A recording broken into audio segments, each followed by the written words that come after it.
এখানে যেসব মেয়েদের বিয়ে হচ্ছে তাদের মধ্যে 60টি মেয়ের বাবা মাই নেই, 138টি মেয়ের বাবা নেই। কিছু মেয়ে আছে যারা বিকলাঙ্গ।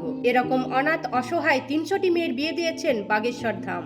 জনগণের মতে ধীরেন্দ্র শাস্ত্রীজি এখানে প্রায় 5 কোটি টাকা খরচা করেছেন। প্রত্যেকটি মেয়েকেই নতুন করে সংসার করার জন্য যা যা লাগে বাগেশ্বর ধামের ধীরেন্দ্র শাস্ত্রীজি প্রত্যেককেই সে সমস্ত জিনিস উপহার হিসেবে দিয়েছেন। সেখানে আলমারি, টিভি, জামা কাপড়, মিক্সার মেশিন, এমনকি খাটও পর্যন্ত ছিল। এমনকি প্রত্যেকটা মেয়েকে সোনার জিনিসও দেওয়া হয়েছে।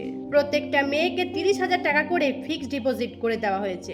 এরকম বহু ধর্মের বড় বড় ধর্মাবতাদেরকে দেখেছি যারা ধর্ম নিয়ে ব্যবসা করে, প্রচুর টাকা কামায়। তারা তাদের নিজেদের পকেট ভরে, ব্যাংক ব্যালেন্স বাড়ায়, কিন্তু এরকম গরিব অসহায় মানুষদের পাশে দাঁড়াতে খুব একটা দেখা যায় না।